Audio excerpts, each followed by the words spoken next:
Hello dear students, welcome to AC plus, a digital platform of advance engineering classes. और आप हैं इस environmental engineering के detail lecture series में।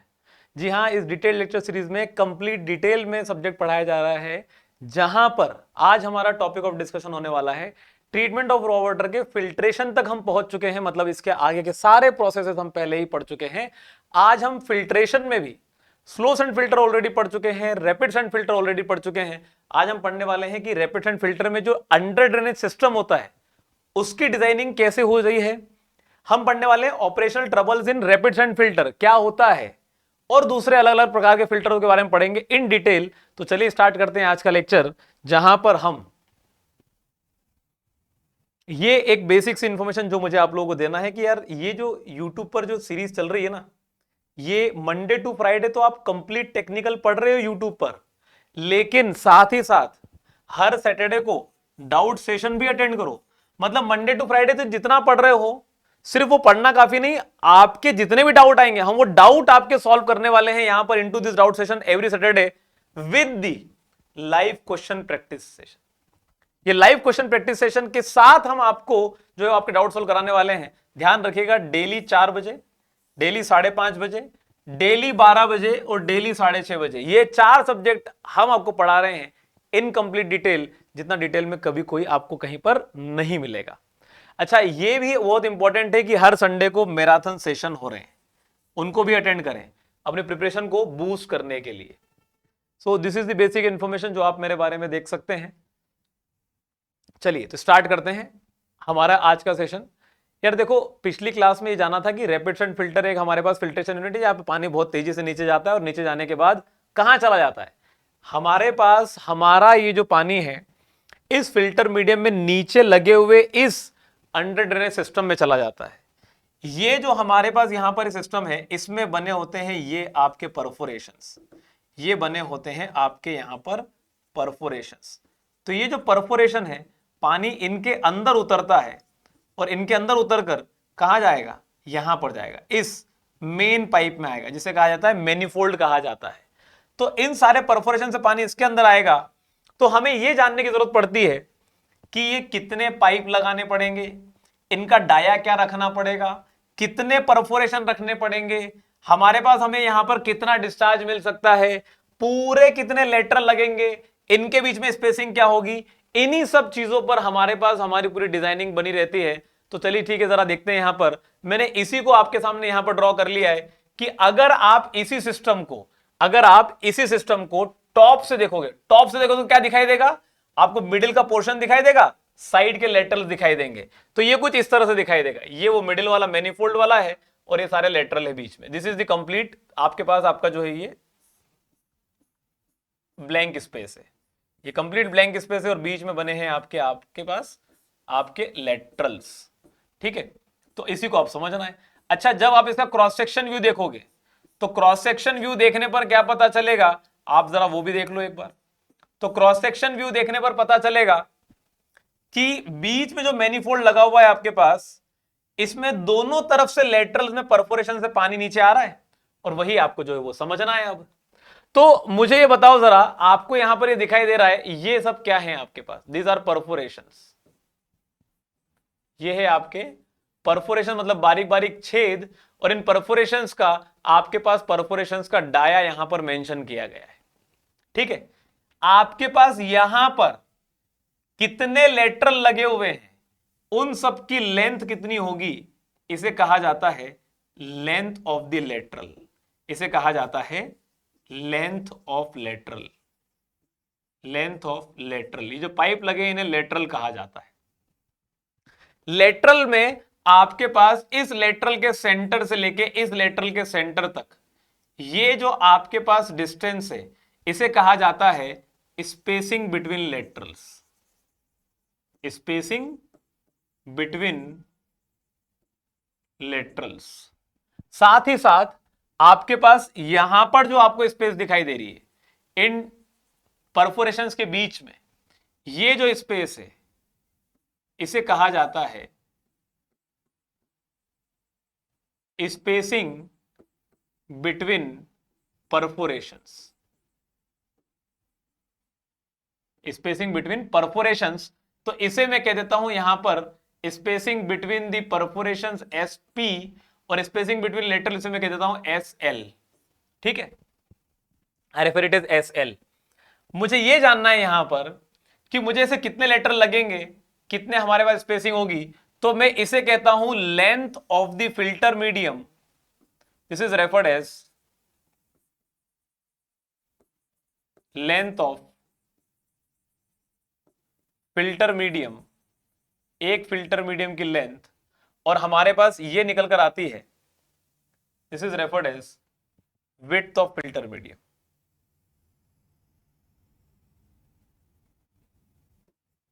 इसे लिखता हूं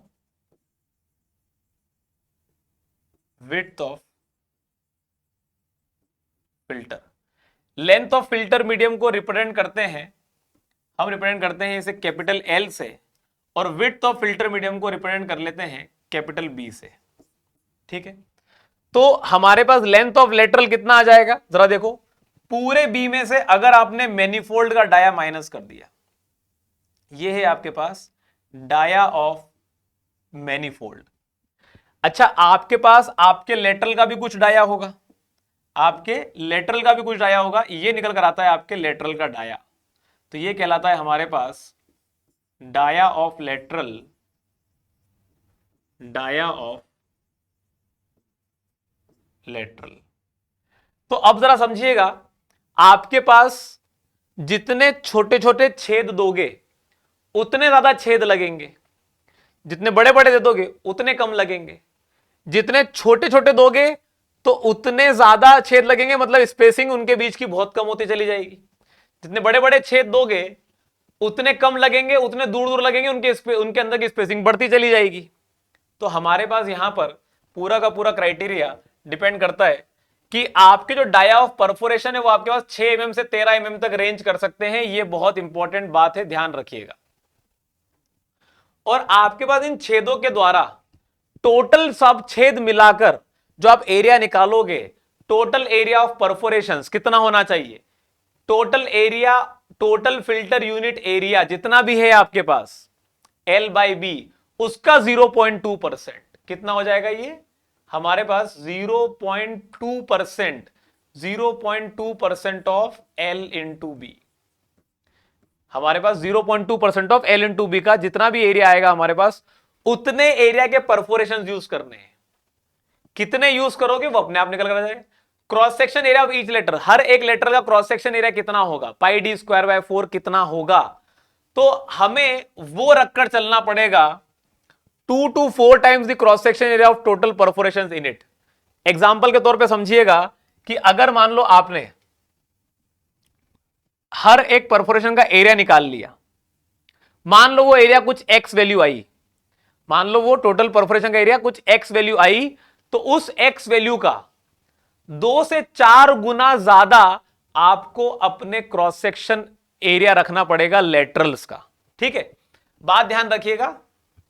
मान लो जब आपने लिखा है परफोरेशन इन इट, तो आपके पास जो आपका एक लेटरल है, इस एक लेटरल में जितने भी परफोरेशन होंगे उनका जितना टोटल एरिया आएगा उतना क्रॉस सेक्शन एरिया आपको यहां पर 2 या 4 गुना ज्यादा लेना पड़ेगा।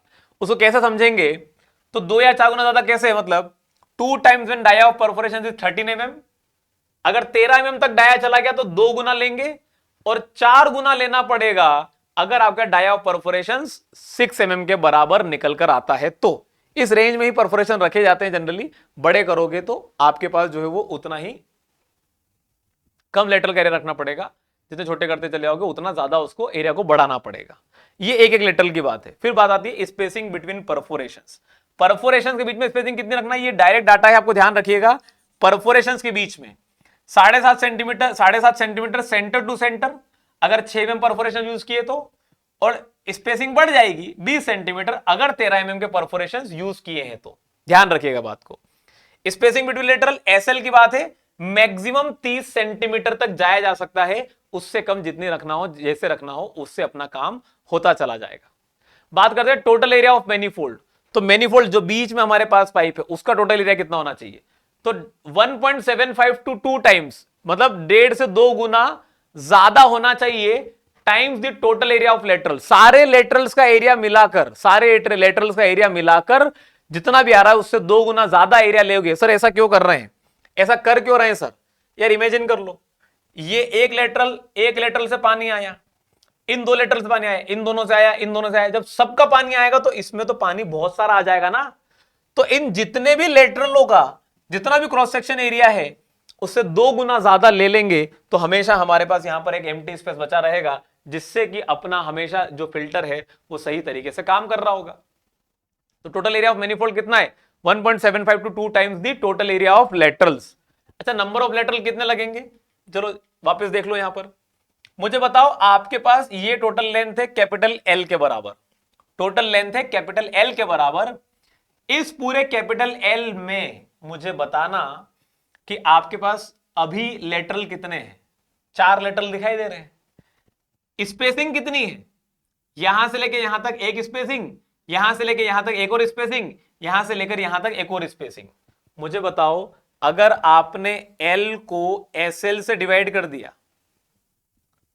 तो 1 2 3 आपने डिवाइड कर दिया, पूरा का पूरा एल 3 भागों में बट गया। एल अपॉन एस एल, ये पूरा एल है और ये एस एल है, तो आपने डिवाइड कर दिया एल बाय एस एल, कितना आ जाएगी वैल्यू? 3 आ जाएगी आपके पास। लेकिन लेटरल कितने हैं आपके पास? एक साइड में लेटरल कितने? 4 आ रहे हैं।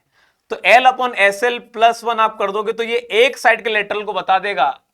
और अगर आपने ऐसा ही इधर भी ले लिया तो इंटू 2 कर दोगे, आपके पास नंबर ऑफ लेटरल्स कितने हैं वो निकलकर डायरेक्टली आ जाएंगे। इसी को मैंने वहां पर बताया है, L upon S L plus 1 into 2 के बराबर, L upon S L plus 1 into 2 के बराबर। जरा देखो यहां पर, L upon S L plus 1 into 2 के बराबर, ये आ गया total number of laterals on both side. आपको डिजाइनिंग के टाइम पे आखिर में ये चेक करना है कि जो लेंथ ऑफ लेटरल है आपका, वो डाया ऑफ लेटरल, इन दोनों का रेशियो 60 से कम आना चाहिए। अगर ये आता है तो आपकी डिजाइनिंग सही है।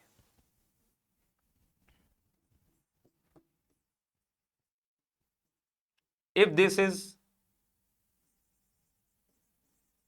करेक्ट,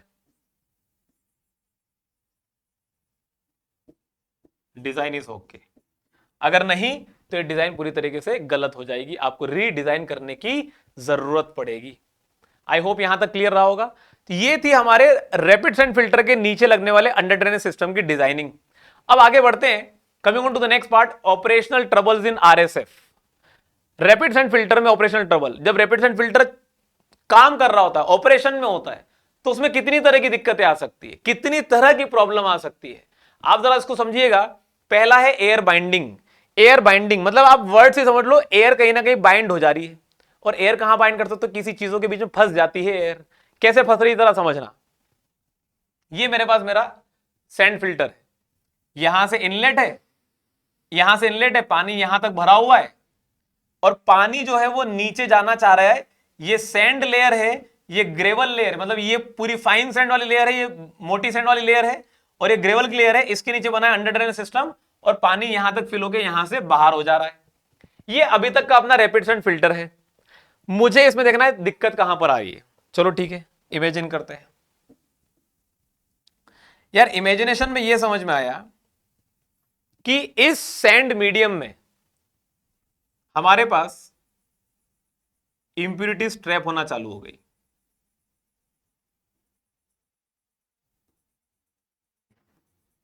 इंप्यूरिटीज ट्रैप होना चालू हो गई।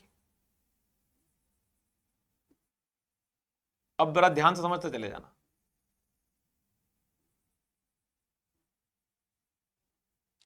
अब जब ये इंप्यूरिटीज ट्रैप हो जाती है यहां पर, इन इंप्यूरिटीज के ट्रैप होने से दिक्कत क्या होगी?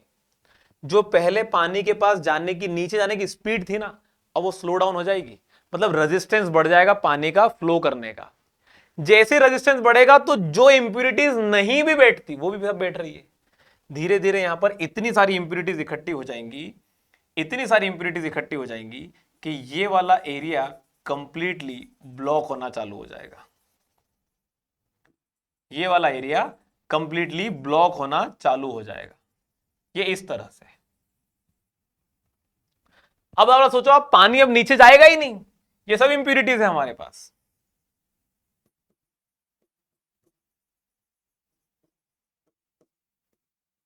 These are the impurities.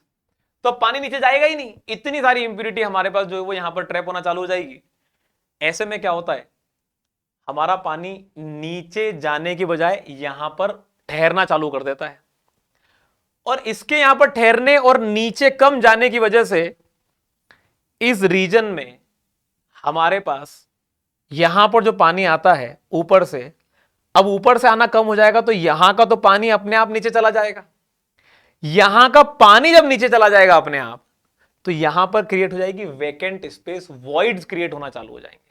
पहली चीज तो ये, अब ये वॉइड क्रिएट होना चालू होंगे, यहां पर हमारे पास एक तो एयर ट्रैप होना चालू हो जाएगी, और जो यहां पर हमारे पास पानी यहां पड़ा हुआ है हाई प्रेशर, नीचे खाली जगह है लो प्रेशर, ऐसा होने पर जो पानी है उसमें से डिसॉल्व गैसेस रिमूव होना चालू होती है, और वो डिसॉल्व गैसेस जो रिमूव होना चालू हुई वो कहां जाएगी, गैसेस है भैया, क्या है ये, गैसेस है हमारे पास।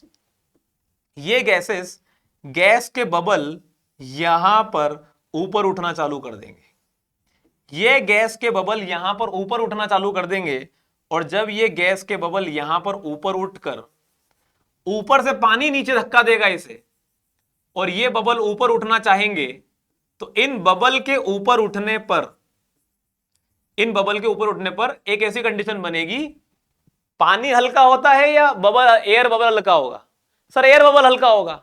यार एयर बबल हल्का तो एयर को तो ऊपर जाना चाहिए ना, ऊपर से पानी का इतना प्रेशर पड़ रहा, इतने सारे वॉइड्स हैं, एयर ऊपर जा ही नहीं पा रही, एक लिमिट पर जाकर जो है वो यहां पर ट्रैप हो गई है। और जब ये ट्रैप हो गई है एयर बबल हमारे पास, तो एयर की बाइंडिंग हो गई, क्या हो गई, एयर की बाइंडिंग हो गई।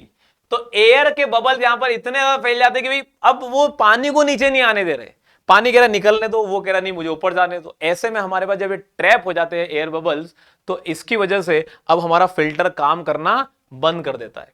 जब फिल्टर काम करना बंद कर देता है, पानी नीचे ही नहीं आ रहा, लोग कहते हैं यार पानी तो पड़ा है तुम्हारे पास, तुम्हारा पानी नीचे क्यों नहीं जा रहा। जब तुम्हारे पास पानी पड़ा हो और नीचे नहीं जा रहा हो, इसे कहते हैं नेगेटिव हेड क्रिएट होना। क्या क्रिएट होना, नेगेटिव हेड। अभी तक पॉजिटिव हेड था कि पानी ऊपर है, ज्यादा पानी पड़ा है, नीचे खाली है, पानी नीचे जा रहा था।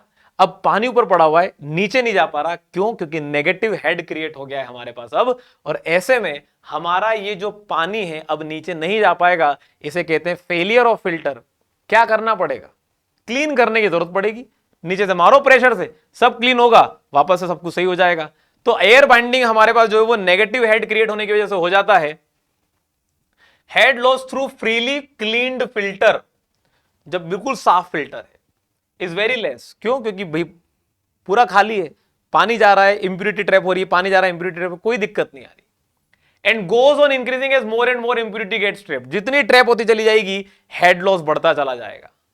इन the sand medium during the filtration, एक स्टेज ऐसी आती है during the operation when resistance offered by the filter medium along with trapped impurities exceeds its static head of the water over the filter medium at the bottom layer of the filter medium start acting like a vacuum, नीचे खाली जगह create होती है, vacuum की तरह काम करना चालू कर देता है, resulting in a release of dissolved gases from water and bubbles form and rises towards the surface, ऊपर उठना चालू करते हैं जो dissolved gases में से बबल निकले हैं, leading to binding of air in the filter medium, filter medium में एयर बाइंड होना चालू हो जाती है, and ultimately efficiency of filter gets affected. It also refers to creation of negative head due to which filter cannot operate properly. तो क्या करेंगे, back washing कराओ, क्लीन करो, वापस से ऑपरेशन चालू करो, सिंपल सा प्रोसीजर। आगे बात समझ में, चलिए सेकंड ऑपरेशनल ट्रबल पर बात करते हैं, मड बॉल फॉर्मेशन। ये ऑपरेशन ट्रबल आरएसएफ में होते हैं, एसएसएफ में नहीं होते। एक और प्रॉब्लम है मड बॉल फॉर्मेशन।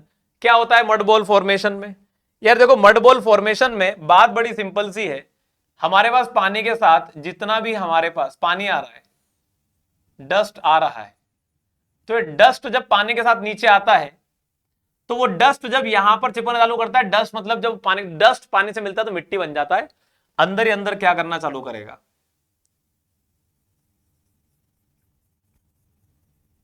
बड़े बड़े लंप बनाना चालू कर देता है, बड़े बड़े लंप बनाना चालू कर देता है, अंदर ही अंदर ये मिट्टी चिपकना चालू कर देती है आपस में एक दूसरे के साथ, और जब ये मिट्टी आपस में एक दूसरे के साथ चिपकती है, तो ऐसे में व्हाट इज हैपनिंग इज, आपका जब आप नीचे से बैक वॉशिंग कराते हो तो बैक वॉशिंग इस रेट से कराते हैं कि छोटे छोटे पार्टिकल है ये सब हवा में से पानी में से उड़ने लगेंगे और पानी में से उड़ते हुए इनके अंदर की इंप्यूरिटी सब निकल जाएगी और ये वापस नीचे बैठ जाएंगे और फिल्टर साफ हो जाएगा। यार इतने बड़े बड़े लंप को कितना भी प्रेशर मार दो, ज्यादा प्रेशर मार दिया तो पूरा सैंड उड़ जाएगा, लंप वहीं रह जाएंगे। तो ये जो मड बॉल फॉर्मेशन है ये फिर से एक ऑपरेशनल ट्रबल बन जाता है, क्लीन नहीं होता आसानी से। आपको बैक वॉश करते टाइम पानी में डालना पड़ता है KOH, पोटेशियम हाइड्रोक्साइड डालोगे तो ये जो मड बॉल है ये टूटना चालू करती है, बिखरना चालू करती है और सब मड अलग अलग हो जाता है और फिर आसानी से आपका फिल्टर क्लीन होना चालू हो जाता है। तो ऊपर से मिट्टी आती है वो सब आपस में लंप बनाना चालू कर देती है, इसे कहते हैं mud balls. This are referred as mud balls. तो हमारे पास in this the mud enters the filter medium from the atmosphere and gets deposited over the particles voids of filter medium, and with the passage of time it grows larger in size. It grows larger in size and combines with other impurities resulting in formation of bigger size of lump of mud. Mud ball formation can be removed by addition of potassium hydroxide in water during back washing. Clear है बात इतनी? चलिए ठीक है। Coming on to the next part that we have, another one is the cracking of filter. बहुत simple सा mechanism है।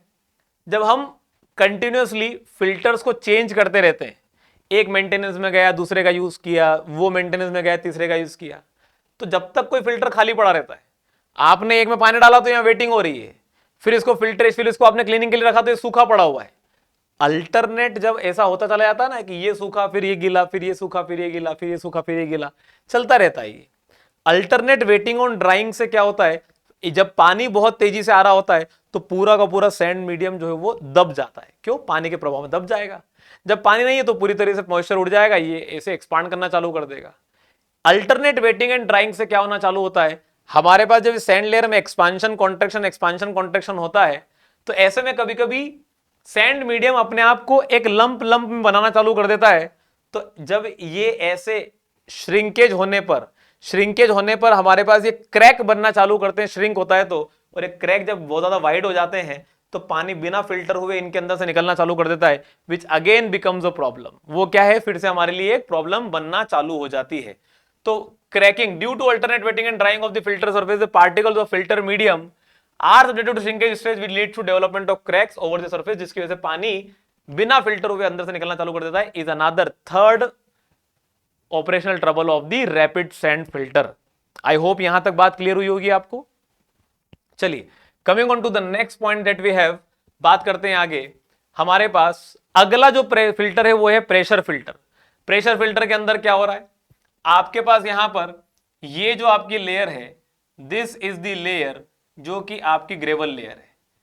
Gravel layer आपने बना दी और ग्रेवल लेयर को आपने जो है वो सपोर्ट के लिए रख लिया, और ग्रेवल लेयर के ऊपर आपने बिछा दी सैंड की लेयर। सैंड की लेयर क्या है, फिल्ट्रेशन का काम करेगी। जब यहां पर आपने क्लोज चेंबर में फिल्ट्रेशन यूनिट को रखा है तो इसे कहा जाता है प्रेशर फिल्टर। पानी को प्रेशर से डाला जाएगा, और प्रेशर से डालने के बाद पानी बहुत तेजी से यहां से फिल्टर होते हुए यहां से हमारे पास जो है वो फिल्टर्ड वाटर आउटलेट में निकाल लिया जाएगा। तो प्रेशर फिल्टर जनरली वहां यूज किया जाता है जहां पर पानी में गंदगी बहुत अलग अलग प्रकार की नहीं हो, कोई एक पर्टिकुलर टाइप की हो जिसमें कोई अलग से ट्रीटमेंट करने की जरूरत नहीं पड़ती, और बहुत ज्यादा तेजी से फिल्ट्रेशन किया जा सके। हमारे पास उन सब जगहों पर हम प्रेशर फिल्टर का इस्तेमाल कर लेते हैं। External application of pressure in a close chamber which contain sand and gravel in the filter medium, उसी को प्रेशर फिल्टर कहा जाता है। The pressure is sustained by the close chamber. जितना प्रेशर लगाओगे वो क्लोज चैम्बर जो बॉडी बनी है वो पूरा प्रेशर झेल लेगी और सारा का सारा प्रेशर पानी पे लगते हुए फिल्टर मीडियम से पानी को पास करा देगा। इन pressure filter water is not drawn from any sedimentation tank. पानी में कोई ऐसे बहुत सारे ट्रीटमेंट करने की जरूरत नहीं पड़ती, जहां से भी पानी आ रहा है डायरेक्ट भेज दो प्रेशर फिल्टर के अंदर, हर तरह की इंप्यूरिटी उसी के अंदर से निकल के पानी साफ होकर बाहर निकल जाएगा। हमारे पास in pressure filter water is not drawn from any sedimentation tank but raw water is directly field which contains lesser impurity. कहां से आएगा पानी? यार स्विमिंग पूल का जितना ही पानी है क्या मिलता है उसके अंदर, ऊपर से कुछ थोड़ी बहुत धूल मिट्टी आ जाती है, उसको जो है वो प्रेशर फिल्टर पास करा दो, साफ हो जाएगा, आ जाएगा। हॉस्पिटलों के अंदर, इंडस्ट्रीज के अंदर एक पर्टिकुलर तरह की गंदगी होती है, डाल दो प्रेशर फिल्टर के अंदर, साफ होकर पानी बाहर आ जाएगा, कोई बहुत ज्यादा लोड की जरूरत नहीं होती। रेट ऑफ फिल्ट्रेशन कितना है? 6000 से 15000 लीटर पर मीटर स्क्वायर पर आवर। रैपिड सेंट फिल्टर का यही रेट ऑफ फिल्ट्रेशन 3000 से 6000 लीटर पर मीटर स्क्वायर पर आवर था। ये उससे 2 से 3 गुना ज्यादा जा रहा है। Pressure filter generally apply to treat water from industries और स्विमिंग पूल्स, इनके लिए सबसे ज्यादा इस्तेमाल किया जाता है। बात ध्यान रखिएगा। ये हमारे पास एडवांस फिल्टर्स है। एडवांस फिल्टर से मतलब कि आपने अगर फिल्ट्रेशन की एफिशिएंसी को बढ़ाना है, फिल्ट्रेशन की एफिशिएंसी को बढ़ाना है, तो आप क्या करते हो? आप फिल्टर्स में मॉडिफिकेशन कर देते हो। अभी तक क्या हो रहा था? एक ग्रेवल लेयर हुआ करती थी, एक सैंड लेयर हुआ करती थी, खेल खत्म। अब हमने क्या कर दिया? लेयर्स का इंप्रोवाइजेशन कर दिया। हमने नीचे लगा दी छन्नी। हमने छन्नी लगाने के साथ साथ हमने क्या कर दिया? ग्रेवल की लेयर को मल्टी मोड में कर दिया। पेबल्स और ग्रेवल दो कैटेगरी डिवाइड कर दी। सैंड बना दी, मतलब पेबल और ग्रेवल दोनों सपोर्ट का काम करेगी। सैंड और एंथ्रासाइट दो लेयर डाल दी, दोनों फिल्ट्रेशन करेगी। एंथ्रासाइट के पार्टिकल बड़ी साइज के, सैंड के पार्टिकल छोटी साइज के। एंथ्रासाइट क्या है? कोल का एक फॉर्म है हमारे पास, एक्टिवेटेड कार्बन समझ लो। तो आपके पास यहां पर क्या हो रहा है? रेट ऑफ फिल्ट्रेशन और एफिशिएंसी ऑफ फिल्ट्रेशन को बढ़ाने के लिए आपने दो अलग अलग लेयर डाल दी। टॉप लेयर के अंदर आप लार्ज एंथ्रासाइट ग्रेन्स डालेंगे। बड़ी बड़ी ग्रेन्स डालोगे तो उसमें भी बड़ी बड़ी इंप्यूरिटी ट्रैप होगी, छोटी इंप्यूरिटी अभी भी निकल जाएगी, कोई दिक्कत नहीं। छोटी इंप्यूरिटी को रिमूव करने के लिए नीचे वाली लेयर काम करेगी। By smaller sand grains remove smaller impurity. ये बड़ी इंप्यूरिटी रिमूव करती है, स्मॉलर इंप्यूरिटी रिमूव करती है।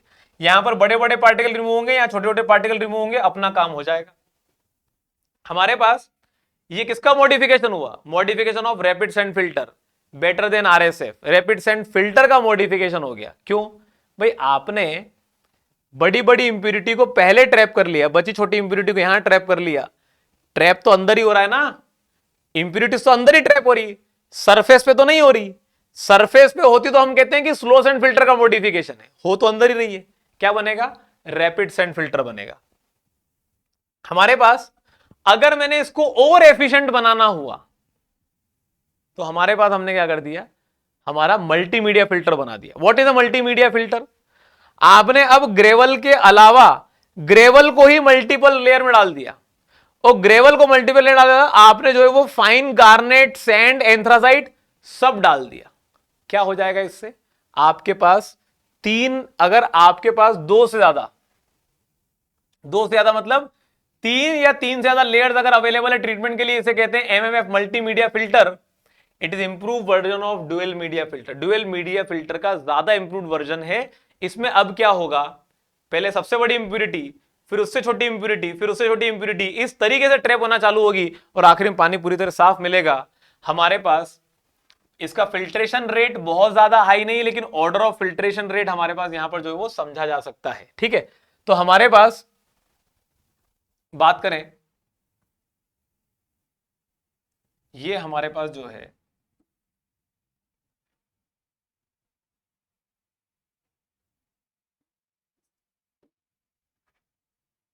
मैं इसे यहां पर अलग से मेंशन कर लेता हूं।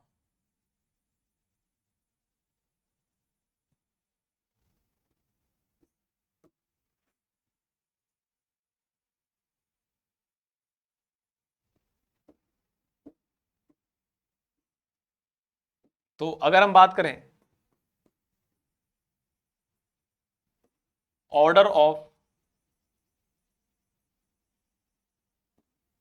फिल्ट्रेशन, तो फिल्ट्रेशन का मतलब कौन कितनी तेजी से फिल्टर कर पाता है।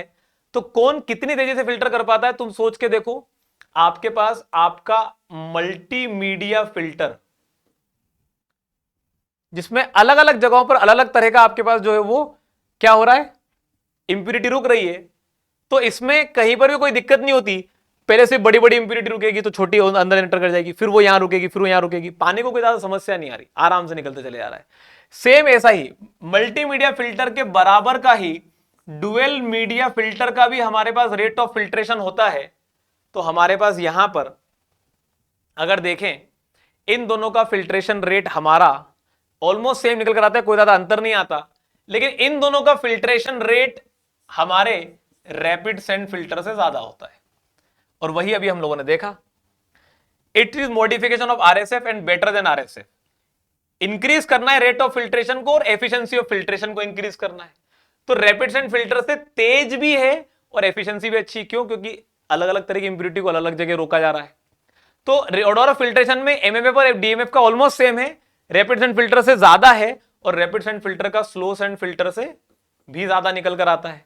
यह बात ध्यान रखिएगा।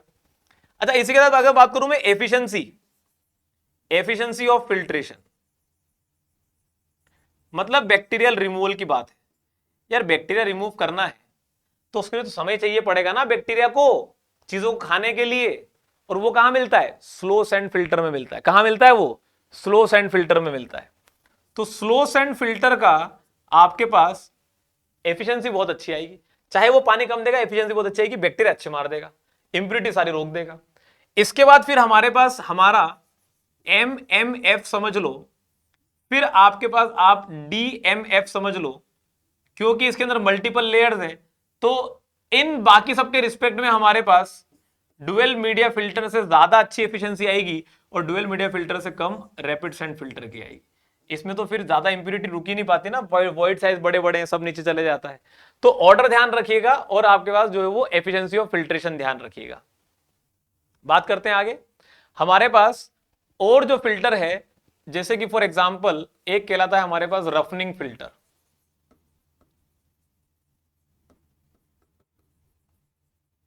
रफनिंग फिल्टर, तो रफनिंग फिल्टर मतलब क्या? अगर हमें to increase efficiency of filtration, हमारे पास if RSF is installed before SSF, this arrangement is called, या फिर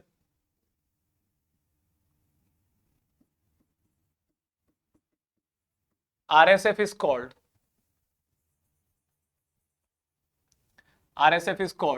रफनिंग फिल्टर। मतलब एक रफ काम कर देगा, बाकी कुछ ज्यादा बहुत जरूरत नहीं है इसकी। भाई बहुत बड़ी बड़ी इंप्योरिटी रिमूव कर देगा तो स्लो सेंड फिल्टर पे थोड़ा लोड कम पड़ेगा, तो इसलिए जो है वो इसको रफनिंग फिल्टर कह दिया जाता है। एक कहलाता है हमारे पास डाईएटोमेशियस फिल्टर। डाईएटोमेशियस फिल्टर, तो डाईएटोमेशियस फिल्टर का मतलब ये होता है कि यहां पर हम एक ऐसा फिल्टर बनाएंगे जिसके अंदर, डाईएटोमेशियस फिल्टर के अंदर हमारे पास पर्पस ये रहेगा डाईएटोमेशियस का मतलब क्या होता है? ये हमारे पास हमारा पाउडर्ड फॉर्म है, powdered form of sedimentary rock. Sedimentary rock का पाउडर्ड फॉर्म है हमारे पास ये, और इसको जब हम यूज कर लेते हैं तो हमारे पास it helps in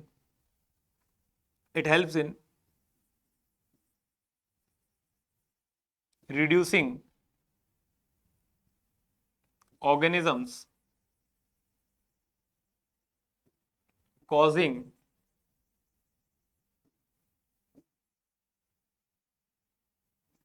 Guinea worm disease and, और साथ में क्या? एंड साथ में सिस्टोसोमियासिस,